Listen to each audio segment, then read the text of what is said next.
Hello everyone and welcome to the Smashi Business Show. Today is Tuesday, July 22, 2025 and I'm Abdul Majid Awan. And I'm Warid Ahmed and we've got a packed show for you today.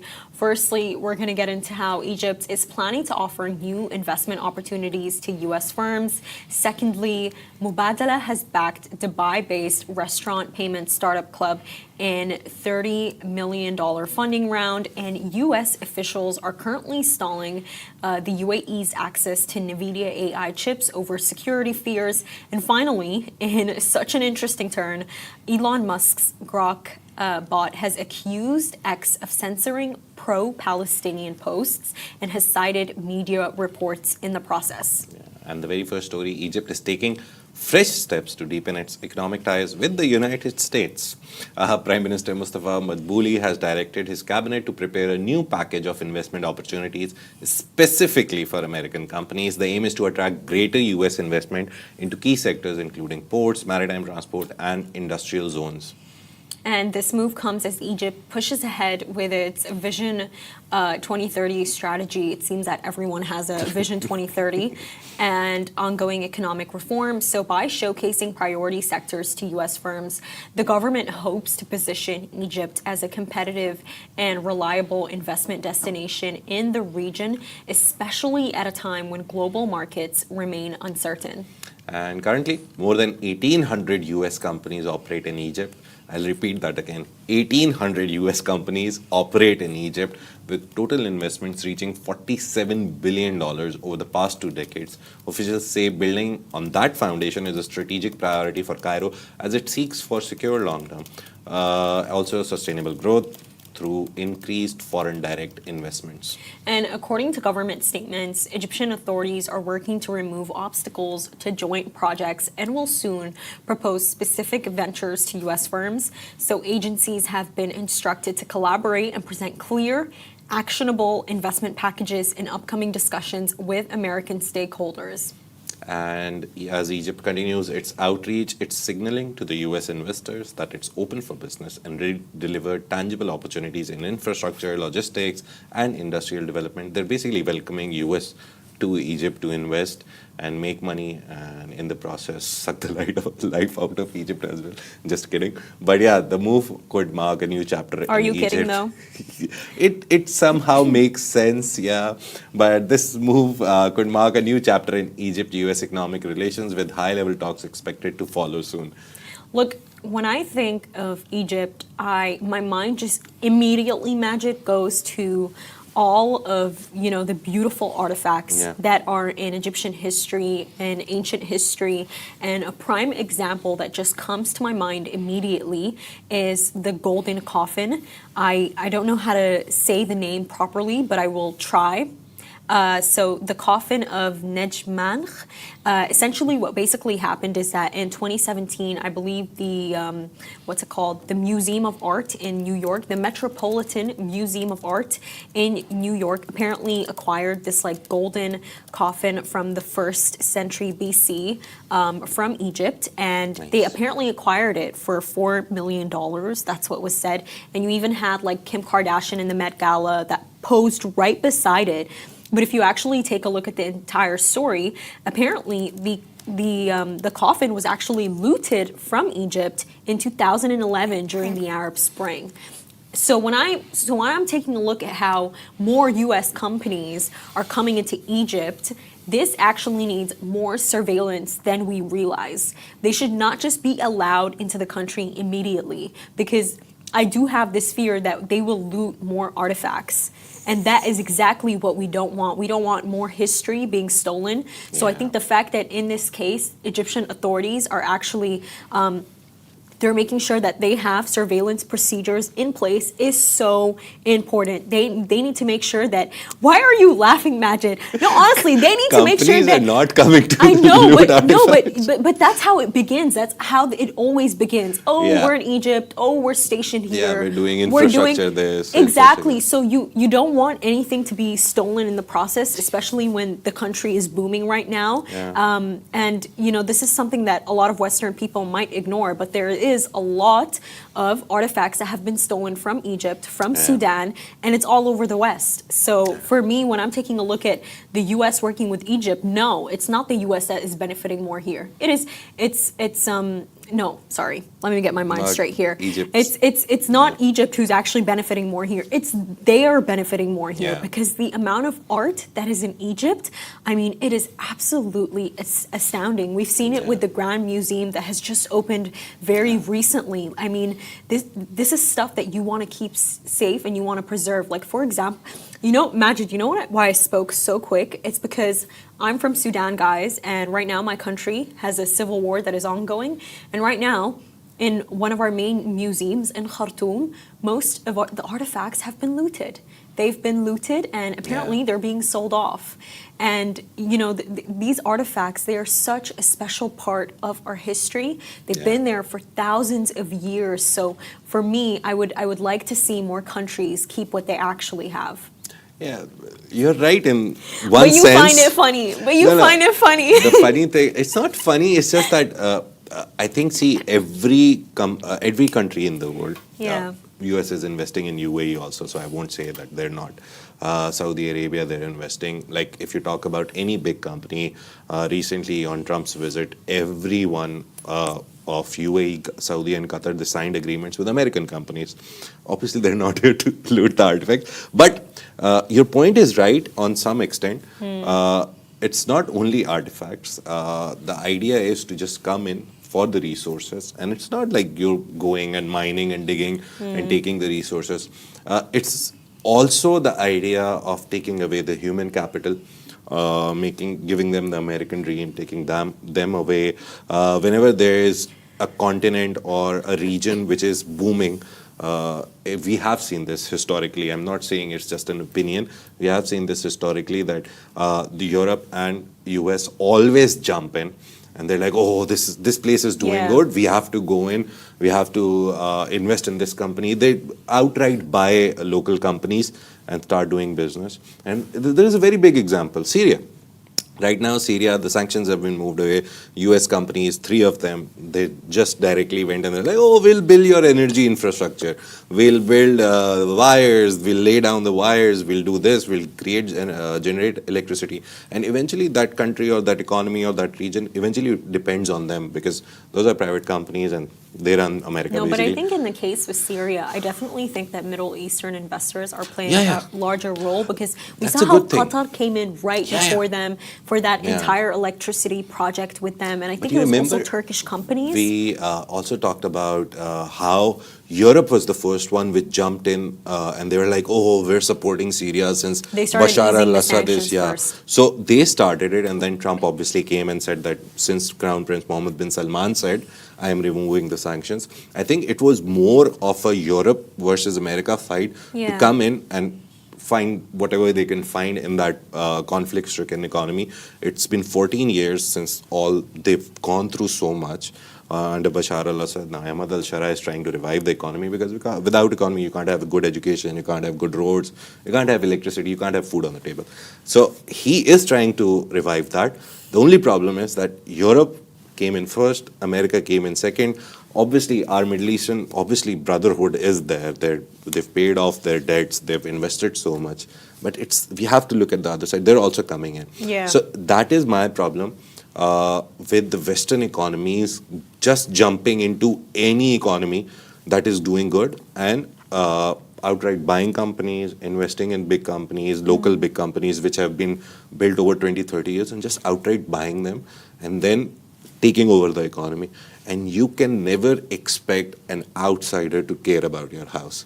So that is why this story is also very important because Egypt in the short term. That's a really deep statement. You can't expect an outsider to Egypt, care about your house. 100% in the short term, whenever they put up a plan, they tell American companies, sell it to American companies, they come and invest. For a short term, they'll get a lot of dollars. Obviously, you need a lot of money. The problem is, as soon as they consolidate in Egypt, we've already seen there's like 1,800 companies already in Egypt, which are American owned. I know they're everywhere. You can't really take them out. Yesterday, I was watching the lady, what's her name? The UN lady who was banned from Israel. I remembered her name just now, Oh, 5 minutes Francesca? ago. Francesca. Yeah, Francesca Francesca. Albanese. She basically published a report that it's an economy of genocide going on right now. It was an economy of occupation. Now it's an economy of genocide. She's everywhere now. She's doing videos with everyone. I think it was with Zateo that she was doing the video, and But she might not be allowed to travel everywhere. yeah, she's Anytime banned from soon. America, Israel, so she can't now. As a UN ambassador or a UN worker, you're allowed across the world. Now, Israel Yeah. and America are banned, and most probably whenever we see maybe other countries also. The main idea of her speech was, just shortly putting it, she said that the problem is that individuals like you and me, we try to boycott these big companies and because they're part of genocide and everything. But she was like, don't do it like 100% from day one. Don't just go in and be like, I won't eat this, I won't use this, I won't. Because you can't. They're so big and they're so everywhere that you can't stop being there. Appliances Then what even. did she suggest? So she said, do it at a very basic level that if you can avoid McDonald's, don't eat McDonald's. If you can avoid wearing this certain brand, don't wear this certain brand. Like start from the basic and then grow eventually into it. But she very clearly said, and I loved her honesty, she was like, you can never 100% be independent of them.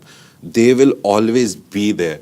The only thing that you can do is hit them where it hurts and stop buying products. Right. But you can never do it 100%. And I was like, she's 100% So she's completely basically true. saying that they're gonna lose Do money, it but where they're you never gonna actually die. Yeah. Yeah, I do agree with that perspective. By the way, guys, the coffin was returned to Egypt. It was returned to Egypt in 2019, Nice. and it is in one of Cairo's When museums. you go to, my wife was in Scotland. Yeah. She is still in Scotland. She went to a museum and she was showing me videos and pictures. I won't say the name of the last museum I went to, but a lot of museums when you go to, the worst thing that I see there is, Indus Valley civilization, this. And there is ethical museums as well, which actually source the material from those countries. They give them payment. They rent it out basically, that, Yeah. we'll put there for like 5 years, 10 years, or this year, this season. A lot of countries don't do that, and London is full of it. The museums there, they're full of everything that was stolen from Asia when the British Empire was holding there. And it has been through colonies as well. French colonies, Spanish colonies, all the British colonies, American colonies. All these people, the big colonizers, they took stuff and now they've put stuff in their museum and they don't pay anything. They just took it. And that's one of the biggest concerns for me, that there Yeah. should be more ethical museums. I will give you an But you know- example. In Abu Dhabi, we have Louvre, right? And Louvre, I went to Louvre and my wife was like, why are you spending half an hour on just one section? I was like, I want to read the descriptions. And they actually said that they were ethically sourced. Wherever they came from, they were told, they told the government. There was stuff Yeah. from Sudan as well, I remember. So I was like, I'm just looking at the description because it's so long, no one reads it, I think. Everyone looks at, this is a big bowl. Or and this. sometimes it's honestly overly wordy. Yeah, Like, yeah. I can't blame people. But if you actually read it, you'll realize that you're standing in a place which is ethical. And they had sources for every, like they had a whole timeline of, okay, this was found here, this went here, then. So Louvre Abu Dhabi has all the things on rent from the original Louvre, and original Louvre actually rents it out from countries. Even if they find out that this is originated from this country, they will be like, okay, we'll pay you, money, rent. I don't know how museums work, but they actually pay the countries and the governments. But you So know- that's ethical sourcing. It is, but the one you know, you're talking Majid, about is I just outright theft. No, I just started thinking about something that you said about how, the West also took some artifacts from like South Asia, and it kind of brought me to my point of, I feel that a lot of people, we're some of these people, we've reached a point where we are woke enough to realize that Western involvement, US involvement is not always good news in Middle Eastern countries, especially like a country like Egypt that has one of the strongest economies in Africa, because while these companies may come in and they may come in with such goodwill and such great plannings. When they leave, they always leave things in ruins.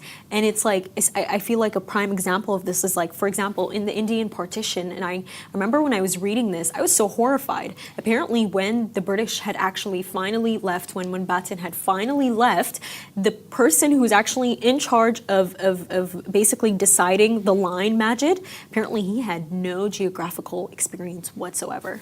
He just drew the line. That was it. That was why there was so much damage. He just he had no experience in doing that. He was not an engineer. He was not involved in geography. Sudan. No, in India. Oh, India, the person who drew the line. He had no experience. He had no experience whatsoever to even be drawing that line. Something Radcliffe.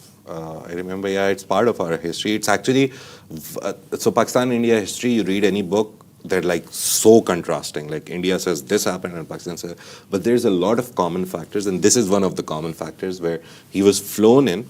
I remember within 11 days, he was just like, He just left. And it's a big piece of land. If you look at Pakistan history, it's so interesting. It's a big piece of land. He made Pakistan a country on two sides of India. So Bangladesh was West Pakistan and Pakistan today is East Pakistan. He was like, this. I was like, bro, what were you thinking? Like, how can you divide a country which is, so basically Pakistani version of the history is we asked independence from the rulers, Hindu rulers in that time on the basis of a religion. So Pakistan is one of the countries in the world which was formed on the basis of a Muslim ideology, that Muslims need a country for them to be safe.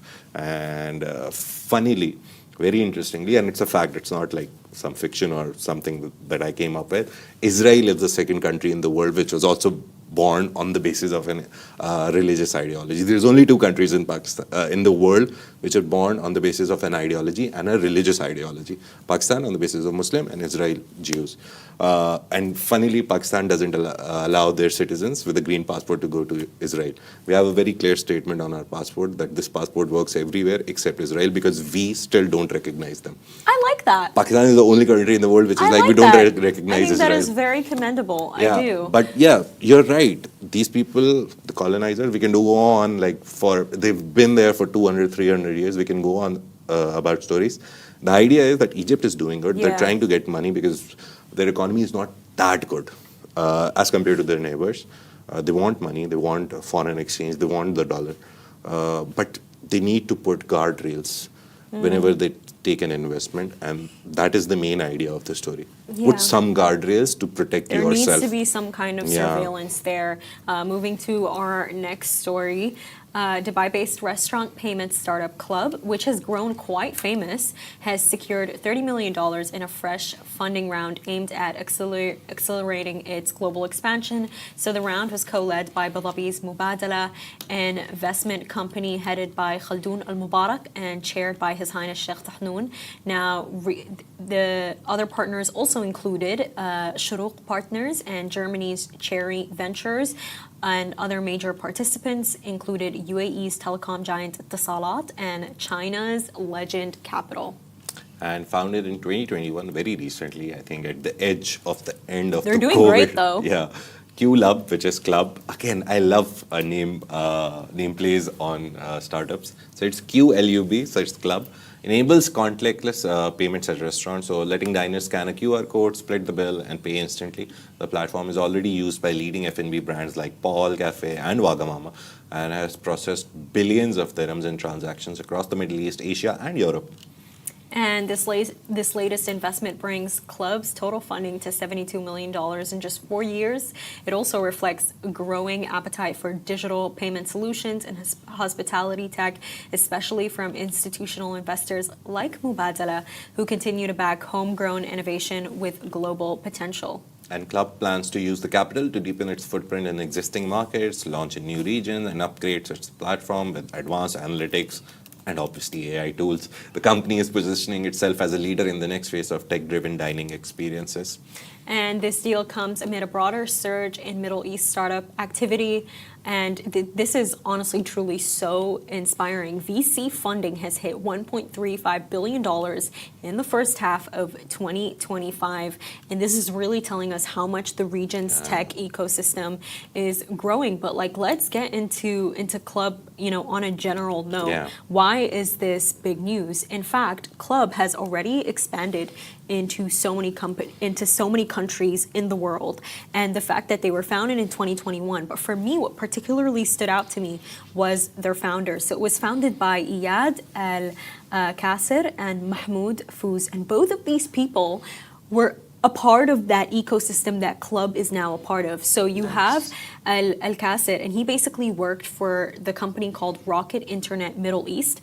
And if you know, you know, Rocket Internet at some point had basically acquired Talabat for about $160 million, and then Delivery Hero bought Talabat from Rocket Internet. And then you have Mahmoud Fouz, who actually worked for Namshi. And he also worked for a company called Snap.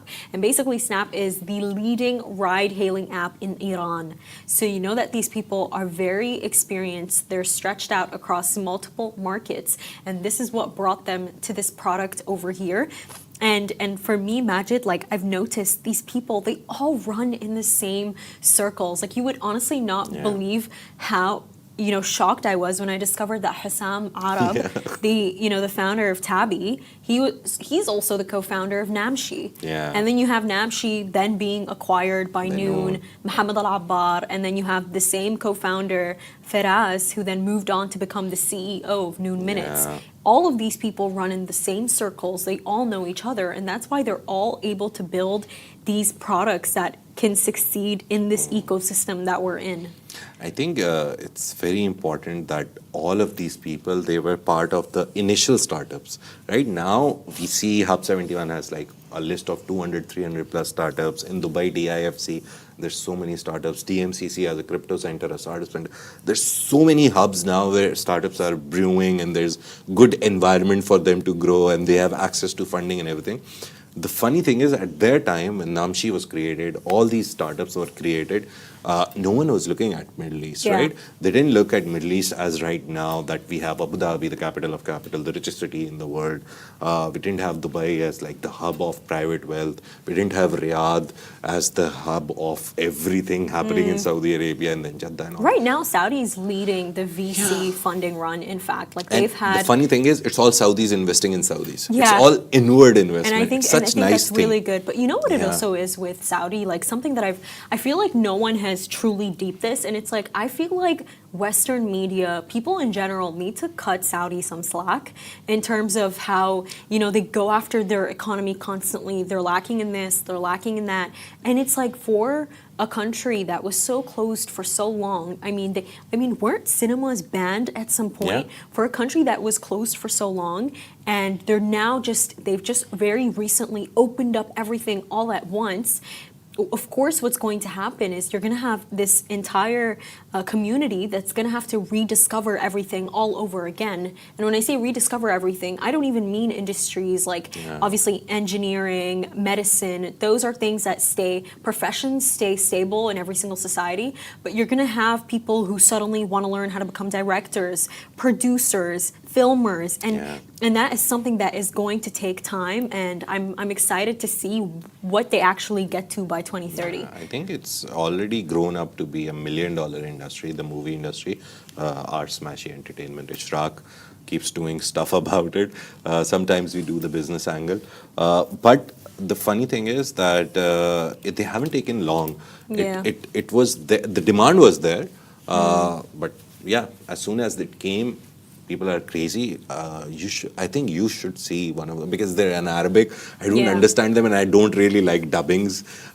Even with all the shows which came out in different, like Squid Games, I watched it with original audio, but I then put subtitles because the original audio is so much better than the dubbing. They changed the voice of the actor, and I'm like, doesn't match his actual face. You know what, Majid? Right? I do It's that so with weird. the Turkish shows. I would rather read the English subtitles than hear the weird English voices. Yeah, I don't know. If you're doing voiceover, it's a suggestion. Please do a voiceover, like if it's a guy, just match his voice. At least make it make sense. So spend like a little more on that. But yeah, listening to all the shows in actual language, La Casa de Papel, Money, actual Spanish, it sounds so much better because you can feel the emotion in the I thought language, it was just right? me, Majid. I would never listen to it in English. It's a very, I think, common thing now because people have realized dubbings are so bad. I think they're like, okay, just whatever pennies we have left, just put it on dubbing. We'll put it in the original everything production. But yeah, it's a growing industry, and Saudi is growing, and this is one of the signs that what they started with actually, that all these people, all the big names that you see right now, they just didn't overnight appear out of nowhere. Exactly. They actually worked hard on startups and you in know the what? start. That's what they make you think, because their founder stories are so good. But when you actually get into it, no, they all know each other. And Majid, like, you know, off topic, but since we spoke about Egyptian companies today, have you noticed how every single Egyptian company that we cover has like 5 founders? Yeah. I cannot be It's the a only group of person friends. that has clocked this. It's like 4 to 5 friends. I need them to like fortify their branding. I really do. Because when it's like 5 people, as like a consumer myself, you know, and I'm somebody who wants to hero someone, I want to be obsessed with, I don't know who to choose. Like really, I feel really guilty when I'm writing stories about you guys, because in the end, I just end up choosing the guy who's the CEO and also the co-founder, and I lead with him. But I feel like they need to work on their branding there. Yeah, Too many people. But it's a very nice concept that they don't just randomly one guy who has a lot of money from I don't know where, he just randomly comes up with an idea and makes it a $1 billion company. It's actually 2-3 people. It's a nice entrepreneurial culture. It shows you that in university they're not thinking about just working for some brand or some company. They're actually thinking about what can we do. And we've done so many Egyptian stories. The Meta AI guy we did yesterday. Gameball, they also have a bunch of founders. So, even Swivel, I think it's 3 best friends. But we usually see the first guy, but it's also 3 people. M&T Halan is like one of their, I was doing research on something, the unicorns of the region. M&T Halan, a lot of people don't know because it's not a flashy startup. It's a very fintech, very technical startup. But a lot of people, it had 3 founders, one guy exited, now it's 2 founders, and now they became a unicorn. So the first guy I think would be unhappy that I left before being part of a unicorn. But yeah, all of them, you go and find their stories. We try to do their stories. What is doing a good job with the Dreamer series. But yeah, we try to find their stories because their stories are not like 2-3-year-old. They're actually 10, 15-year-olds since the start. They've been around for a while. And something that is honestly taking way too long is the UAE not receiving its Nvidia AI chips from the United States yet. Essentially what basically happened is the United States is delaying the Nvidia AI chips that are meant to arrive in the United Arab Emirates. So that's according to the Wall Street Journal, which basically reported that this holdup is affecting a major deal which was signed in May during President Trump's visit to Abu Dhabi. And the agreement included an annual supply of 500,000 Nvidia chips and the development of a 5 gigawatt AI data center in Abu Dhabi. The facility was expected to host top US AI firms, ChatGPT, first of all, and form a core part of the UAE's growing AI infrastructure. So at the center of the U.S. government's concern is G42, the Abu Dhabi-based AI firm with historic ties to China. So under the current plan, G42 is set to receive around 20% of those 500,000 advanced Nvidia AI chips. So while the agreement includes what is described as strong security guarantees, some U.S. officials remain skeptical, fearing potential Chinese access to sensitive tech, even though this makes no sense whatsoever because Donald Trump, the Trump administration, literally just approved China getting access to Nvidia chips. Jensen Huang has been able to actually convince him. He's the only person who's been able to convince him. So the U.S. Commerce Department is now weighing new export restrictions, and some officials are calling for G42's direct access to the chips to be blocked entirely. And this is not a new conversation. It happened back in 2018, 2019 also. These internal debates are complicating the path forward even as US firms prepare to enter the UAE market. And so talks are ongoing, and Secretary Howard Lutnick has expressed optimism that the plan will eventually move forward, but without further safeguards, the current delay could stretch, casting uncertainty over one of the region's most ambitious AI partnerships. Honestly, I think this is so unfair. They're not holding up their end of the bargain. Yeah. It doesn't make sense. And honestly, like now that I think about it, it's unfair that they're even just giving them 20%. Basically, what the entire deal was that G42 gets 20%, and then companies, American companies that choose to build AI data centers in the United Arab Emirates, they get about 80% of those AI chips. So I'm basically talking about Microsoft, Oracle, and I think that's completely unfair.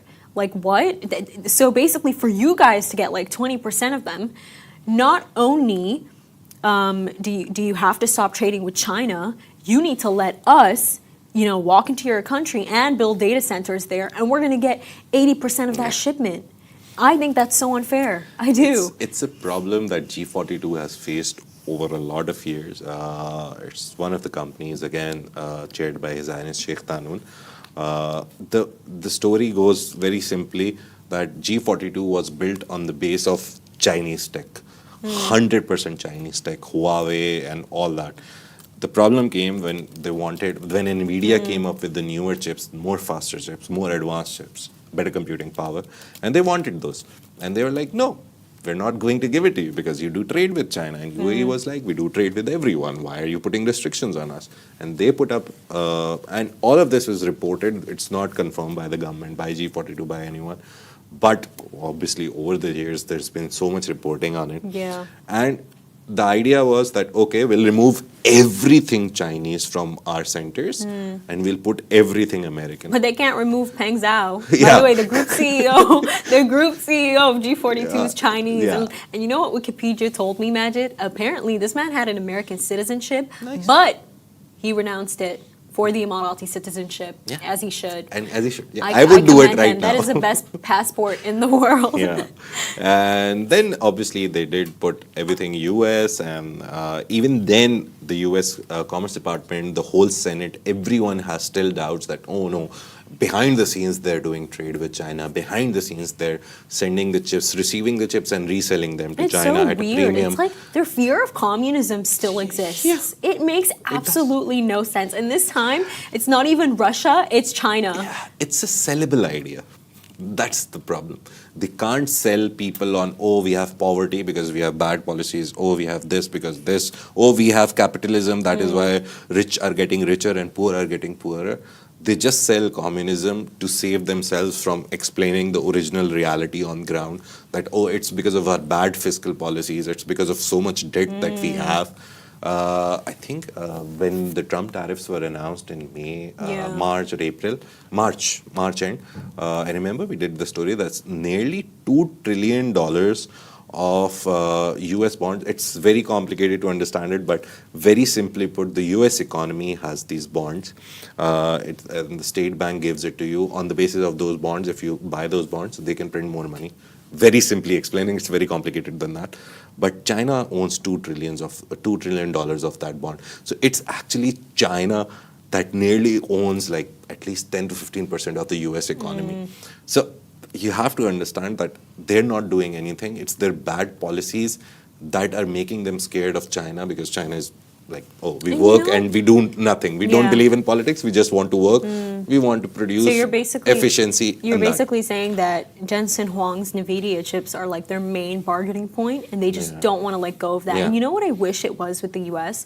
I wish instead of attacking China, they'd maybe attack on ground, go after people like Bill Ackman, who's getting university students kicked out, who's getting students from Harvard University who are protesting against the genocide in Palestine to not get jobs, who's asking Harvard University, by the way, to reveal people who have signed pro-Palestinian papers. I wish they'd go after billionaires like that, but instead they keep going after China, even though China has, one of the greatest GDPs in the world, greatest economy. I mean, I'd want to work with her. That's what I'd want to do. I'd want to be friends.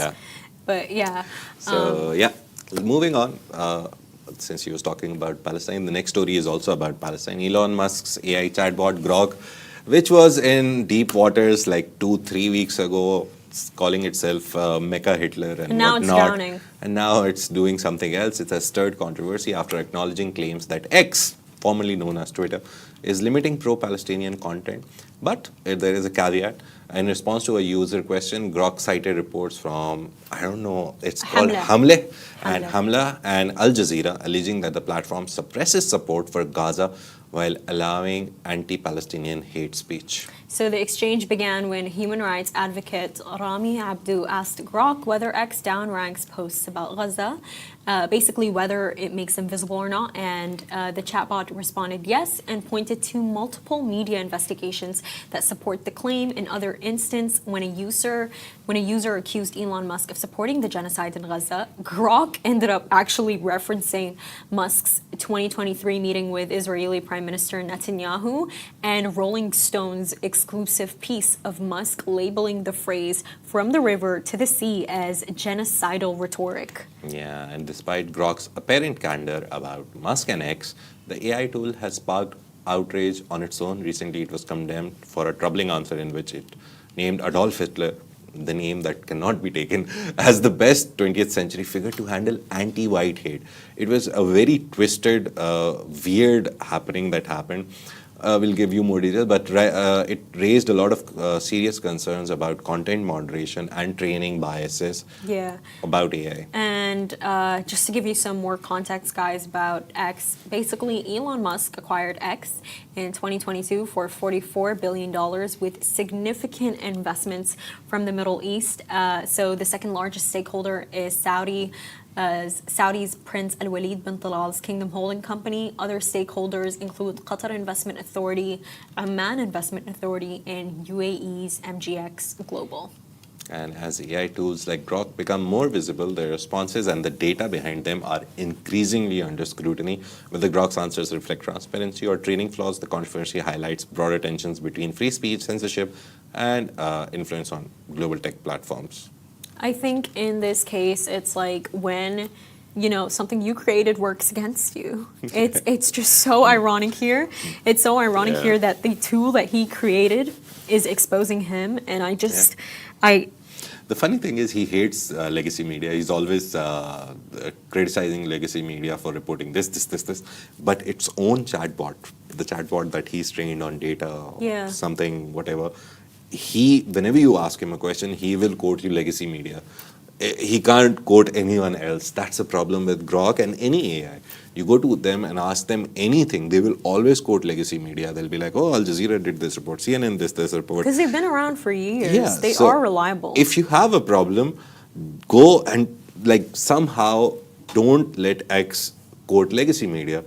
No, don't give him ideas, Majid. No. I love this. It's very simple. If you think that you've created a platform for free speech, and you've created a platform which is against the ethics or the morals or the workings of legacy media, like the big publications, Wall Street Journal, this, that, then create a platform which can do its own research, which can do everything on its own. It can't.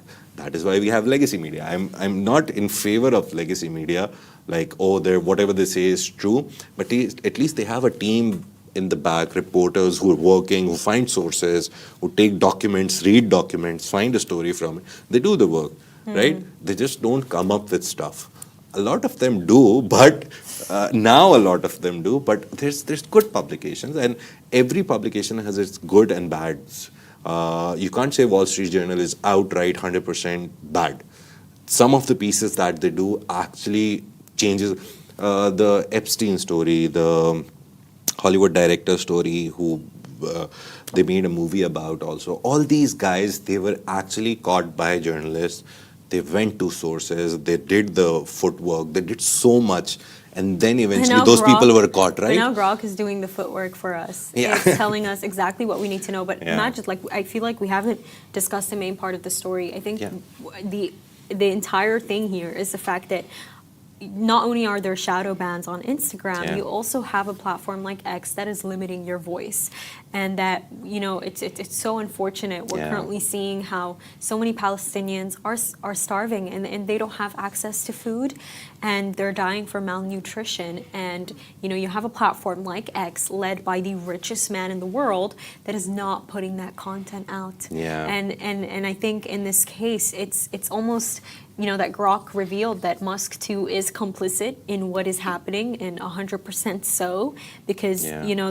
they're silencing people. They are. They're not letting According people. to Al Jazeera, CNN, all the sources that X has cited, we didn't, okay? We're not saying Musk Yeah. is complicit. It's actually his chatbot, which is citing like multiple sources. I saw throughout the story, there's CNN quoted, Al Jazeera quoted, what was the name of Hamle. Hamle was I also. always forget that the 7 is actually like ha, so it's Hamle. And multiple sources. It's quoted so many sources and saying that, oh yes, it's doing that. So you have to just figure out if either X is wrong or all those publications that X is quoting wrong, or the world's richest man is complicit. That is for you to decide, and maybe X. It is for you to decide. And that's a wrap for today, everyone. Thank you so much for tuning into the Smashi Business Show. Make sure to follow us across all of our social media channels at Smashi Business, and stay ahead with our daily newsletter. You'll find the subscription link in the description. This has been a Smashi Business Show, a Smashi Business production, part of the Augustus Media Podcast Network. A big shout out to our 2 million monthly listeners clapping. Yeah, but we've crossed the 2 million mark. I'm very happy. Everyone is really happy. So under Augustus Media, we have Love and Brand. Majid will make sure to celebrate it every single day. Yeah. So under the Augustus Media brand, we have the Love and Brand. We have 22 cities. We have so many podcasts on so many cities. If you're in one of those cities, you can listen to that. For Smashi, we have right now this Smashi Business Show, Smashi Sports Show, and Smashi Entertainment Show in Word's voice. So you can listen to that. It's on the listening platforms, all the listening platforms. So yeah, we have so many podcasts. Whatever your interest is, whatever your poison is, just go and enjoy. And yeah, keep listening, keep sharing with the people. And if you find us interesting, if you find us entertaining and informative, just let us know. We love the feedback. So thank you so much. See you tomorrow.